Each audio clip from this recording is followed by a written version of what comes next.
Welcome to Wealth Beyond the White Coat, a show where we dive deep into the world of financial freedom for dentists and medical professionals.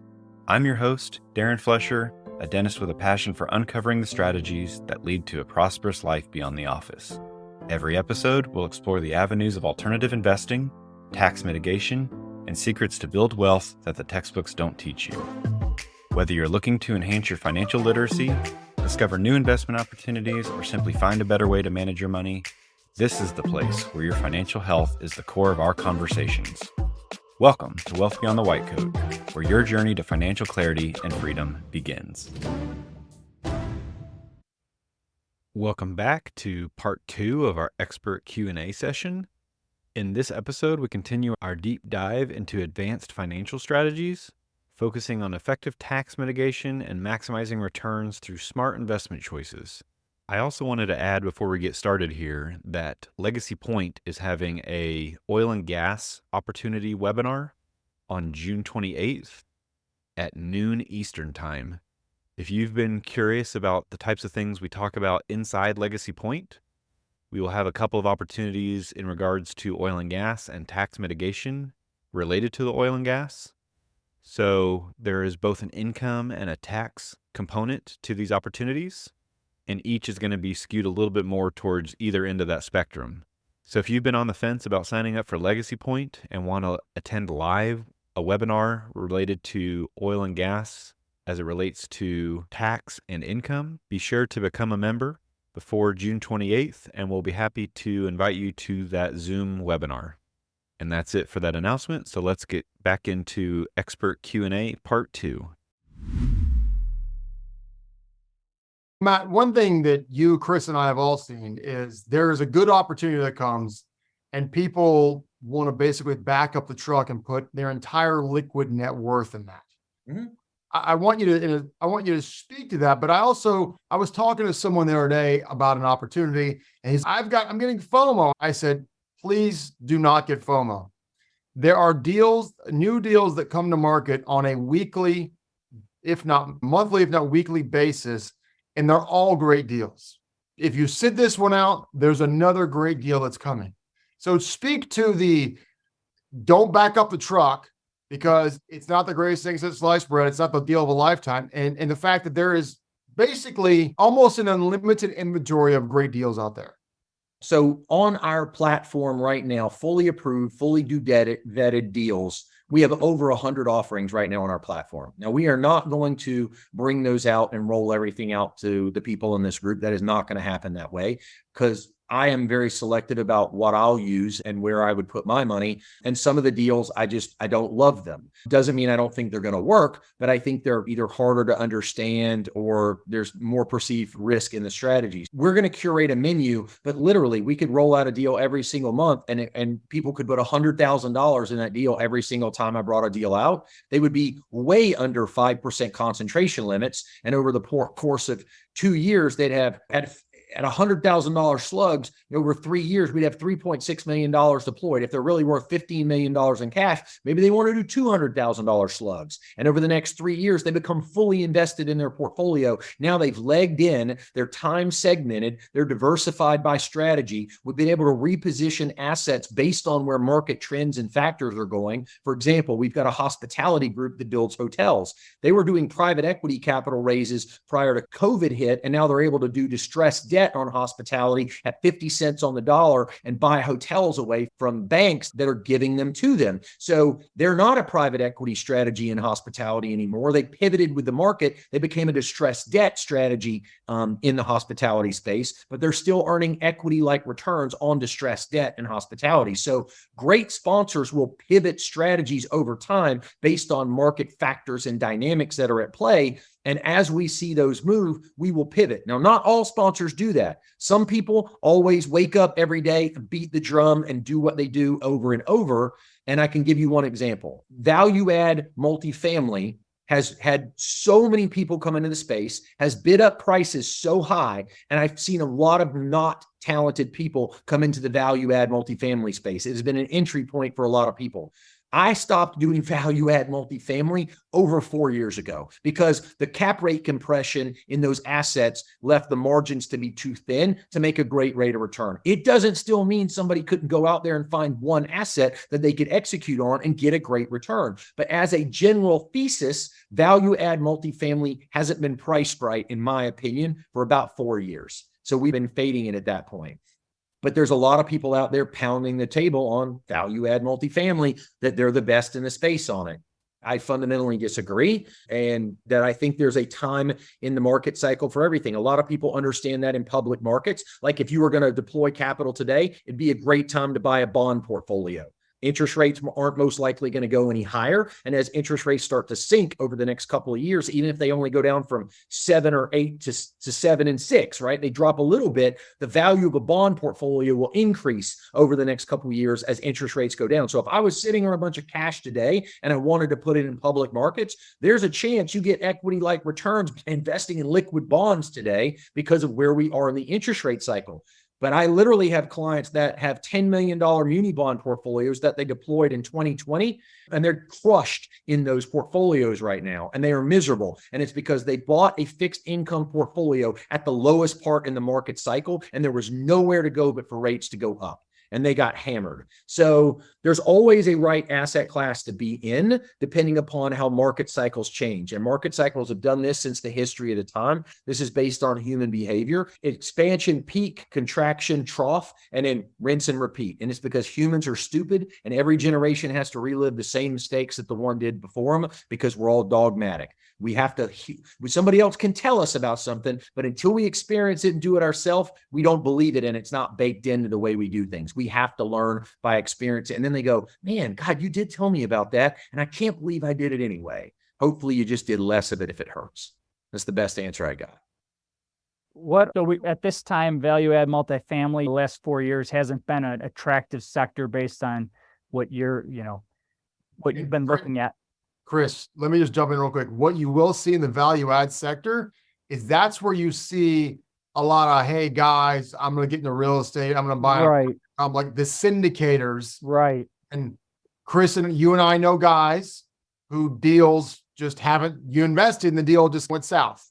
So I'm not saying they're malicious. Some of them are, but I'm not saying they are. They Well, weren't. that's the value of yourself and having Matt been around for long enough to know the cycles, to know when's the right time for what sector. So I'm wondering, and I'm sure people are thinking when they listen to this, what do you like right now? I know we've on a lot of our calls with people, the first thing is let's get these taxes in order and try to mitigate some of that. And then once there's going to be a flow to this, right? We're not quite there yet. And then at some point, once they got that figured out, they're going to deploy it into some things that are going to either spin off growth or income, as you said. So yeah, where are you telling your clients to go lately? And we don't need sponsor names, just Yeah. Look, I'll never talk sponsor names on here. I'll talk strategy, asset classes, things like that. I'll keep it much higher levels. Right now, the time to be is hospitality got hurt in the past few years because of COVID, right? It's the only time in history where hotels had nobody staying there, right? So if you look at like the public markets, like I personally bought airlines when COVID happened. I personally bought cruise ships when COVID happened, because guess what? I asked myself in the future, will airlines exist? Will they come back? Yeah, I think they will. Will cruise ships exist in the future? Will they come back once this global pandemic, unless it would have been a zombie apocalypse, then I would have been wrong, but it turned out not to be one. So I turned out to be right. So if you look at airlines, they've massively recovered. If you look at cruise ships, they've massively recovered. It's just like in 08, what got hurt the most? Bank stocks. Do I think banks were going to exist again after 08 and 09? I did. Did I know which banks would exist? I did not. But the banking sector as a whole, I knew would come back and would flourish over time. Absolutely right. So if you look at that, how that applies, like in the alternative space, hospitality sponsors, some of them have gotten hurt in the past couple of years, and those assets in those markets. So for the people that had strong balance sheets, it gave them the ability to go out and buy hospitality assets that are like a hotel that could have been worth $10 million a few years ago. The bank might have repossessed it for $6 million. And if the hospitality group can go in there and buy it back for what the bank repossessed it at because the prior guy wiped out his equity, there's a lot of upside in that position by a strong balance sheet operator to reposition that hotel. So I think there's an opportunity in hospitality. Maybe it's buying distressed debt. I think there's an opportunity coming up in office. Offices and malls are getting crushed and people are figuring out how to reposition those assets. I'm not saying we're a buyer right now, but I think it's something we need to be cognizant of because that's a blood in the streets opportunity and people will figure out how to reposition those assets. Matt, real quick on the office, talk about, obviously we have one sponsor we like a lot. We're not going to talk about their name, but talk about the strategy that sponsor uses with office and how it's pretty smart. Hey, I just want to interrupt real quick and say thanks for listening to the podcast. If you didn't know, we have an associated Facebook group also called Wealth Beyond the White Coat. Over there, you can ask your questions, get feedback from group members, and have a close community of medical professionals who are likely interested in the same things as you.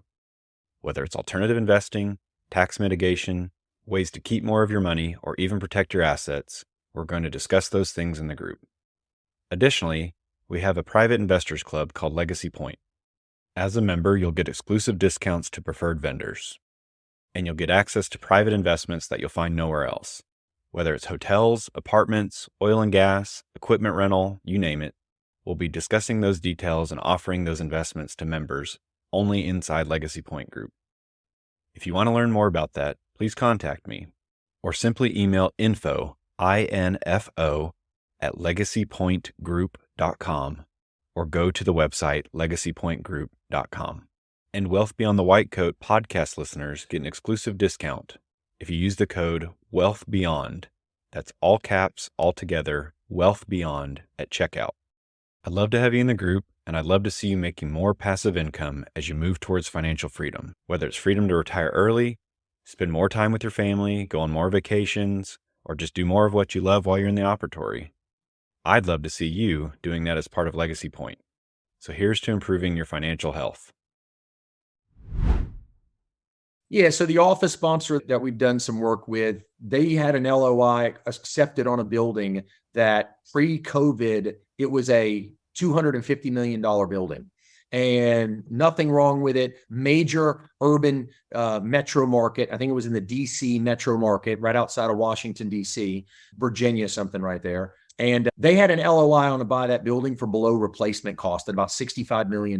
You couldn't have bought the dirt and built the building for under $65 million. Now, people are like, wow, why would you do it? What are you going to do with it? Look, when you buy a building for $65 million, that should be a $250 million building, they do some tenant improvement to it and they refresh that building, and it did not need much. It was a best in Class A building in the first place. But then what you can do is you can have your team call the other office buildings in the area and go, hey, I know you guys are paying $30 a foot over there. You guys want to come over here and pay $15 a foot?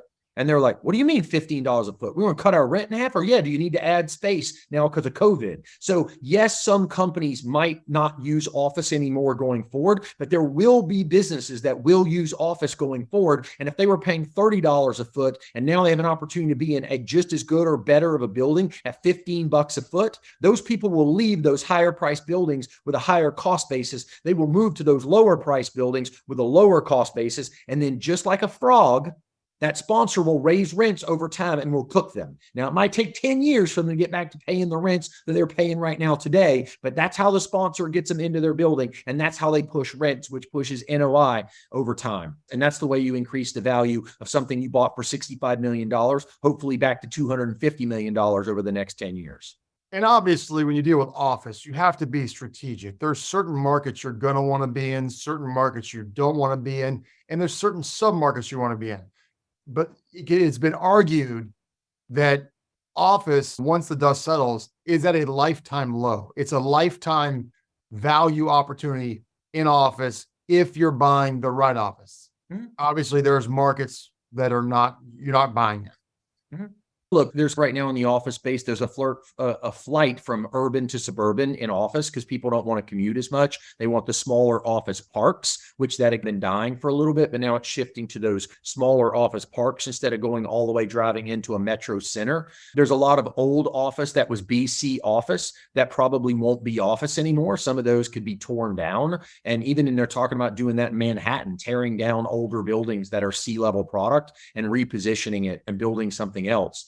Some of them they're trying to reposition into living. That's going to be tough with some skyscrapers and stuff to be able to do that, office skyscrapers, because of you have to have ingress, egress through windows and other things like that. But really good operators have seen market cycles in office or in their asset class before. They have experienced this. Like our office group puts all their own family money in the deal. They have been doing this for over 40 years, and they personally invest in all of the deals themselves with all of their own capital, and they only invest in office. They live it, they breathe it, they eat it, they sleep it. They know all the tenants in the country, and when they buy an asset, they know who they're going to call to tenant the asset, and they take the pulse of those people before they buy the asset at 25, 30 cents on the dollar. So they are very strategic about what they're doing. They're not having an office building come across their desk and going, oh my God, that looks like a really good offer. I'm just going to buy it and then figure it out. They have it all figured out before they ever buy it. Like they know exactly what their exit strategy is going to look like before they buy, and they know they can reposition the asset. And that's who I think you're talking about. They're pretty disciplined. They sat on the sidelines for a while and just said, we're not going to move, Warren Buffett style. That's right. If there's no buying opportunities in the market, then you ask yourself, is there a selling opportunity for some of the assets we own in our portfolios? Should now be a good time to sell, or should now be a good time to buy? And if you can't clearly say we should be buying or we should be selling, then you're sitting and you're waiting for the market to tell you what to do, right? In your particular asset, and remember, all submarkets act differently. There's primary, secondary, and tertiary markets. So think cities that have multiple sports teams, probably a primary market. Cities that have maybe one sports team, probably a secondary market. Cities that have no sports team, tertiary market. Those are demand drivers for what the real estate looks like in it out there, right? So if you think about it that way, all submarkets function differently. So a much smaller submarket, the office is going to function very differently than it will in a place like New York, LA, Chicago, Houston, Dallas, Miami, whatever. So you have to take in submarket, you have to take in demand drivers, you have to take in potentially who's going to re-tenant. Like for example, office in Texas is doing pretty good right now. Why? Because a lot of businesses are leaving California and moving to Texas because of taxes. So their office is doing extremely well if you're in the right place in Texas, because businesses are getting massive tax incentives to take office space and be domiciled in Texas. That's also happening in Florida. So office in Florida, because of the political and economic drivers associated with domestic migration, are functioning different than office in Chicago, New York, and other bigger MSAs. So Matt, you talked about office, you talked about kind of hospitality and distressed debt in hospitality, but talk a little about bridge lending, because that's a pretty cool area that I know we like as well. Yeah, look, anytime there's dislocation in the credit markets, which dislocation can be two things. It can be either dislocation of the asset, which the asset's in disrepair, it needs some lipstick on it to reposition or value add the asset to get it back, or dislocation of the asset owner, right? So the person that owns it, like when interest rates have gone up, and I'm sure somebody on this phone call is impacted by that. You maybe had a HELOC on your house that had a variable or adjusted rate. Maybe you had some of that equity pulled down in it, and your debt service payment was $1,000 or a couple grand a month, and then interest rates went up, and right now it's $4,000 or $5,000 a month, and you're like, holy crap, man, I got to pay that down. Imagine if you had a variable rate loan on a $20 million asset and you were paying 3.5 or 4 on that asset, and now you're paying 7.5 on that asset. And plus, at the same time, as your rent debt service payments went up, your rents declined and went down. People moving out, people leaving your asset. That creates not distress on the asset, that creates distress on the owner of the asset, because they don't have enough cash flow coming in to service the increasing debt that's going out to be able to maintain the building. And so then their equity position, their loan to value, if they were over levered, there was a lot of hospitality that was over levered in the pandemic. They had 80% LTV, 90% LTV on some of those hospitality hotel assets. If a $10 million, if you're at 80% LTV on a hotel, which means you have 8 million of equity and 2 million of equity and 8 million of debt on a hotel. If the value of the asset from an appraisal standpoint pulls back, and now somebody comes in and says, Your building's only worth about $7 million today because of the RevPAR, that's revenue per available room that's generated from it, because rents are way down. The amount you can charge on an overnight plus the stays are all way down. If it's worth $7 million and you have an $8 million loan on it, guess what happens? The bank calls and takes the asset back, or they ask for money to make them money good. And if you don't have $1 million check to write to make the bank money good, then the bank says, we're taking back the keys. Your $2 million of equity just got wiped out overnight. It's gone. And the bank just wants to turn around and resell the asset for as close to $8 million as they can to get it off of their books, because their banks aren't in the business of operating hotels. They're in the business of loaning to people that want to operate hotels. Not the same thing. So a lower LTV limit, if somebody had a 60% LTV, the value of the hotel would have had to drop from 10 million to 6 million before the equity holders got wiped out. We didn't see that much of a drop in most professionally run and managed hotels. So what that tells you is the owner operator in office and or hotel that was at like a 50% LTV level, even if the value of their building went from 10 million to 5 million, the bank didn't call them up and ask for the building back. So they still have time to hold that asset, fix it all up, and let the revenue come back and increase the value. But if you were over levered and you had 8 million of debt and the bank says, what, building's only worth 7 million now, we're taking it back from you, then the owner of the asset and the investors that were in it never got the chance to work it out because the bank ultimately repossessed. So loan to value makes a big difference in how you own assets that they can be under distress. Leverage is really good when the market goes up, but leverage is catastrophically bad as the market goes down and corrects against you. I've seen a lot of people. There was a portfolio of hotels in Tampa, Florida, $900 million got wiped out. It was a $1.3 billion portfolio with $900 million of debt, and they got completely wiped out of that portfolio. The bank took it all back.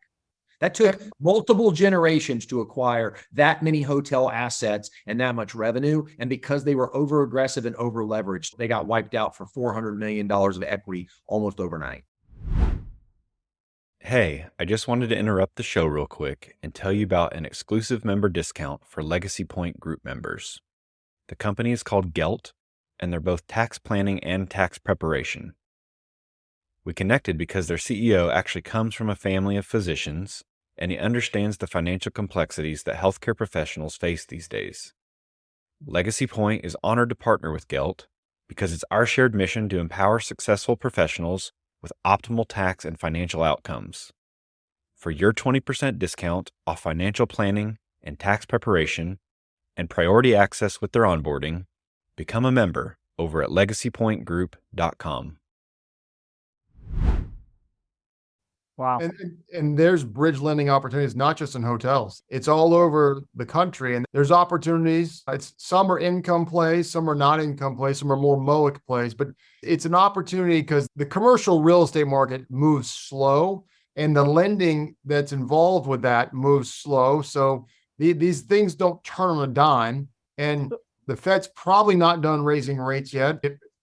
Who really knows, but they're indicating they're not quite done. So this could play out over another 12 or 24 months. And that's just more opportunity because some of these people are just some of the smartest guys you're ever going to meet.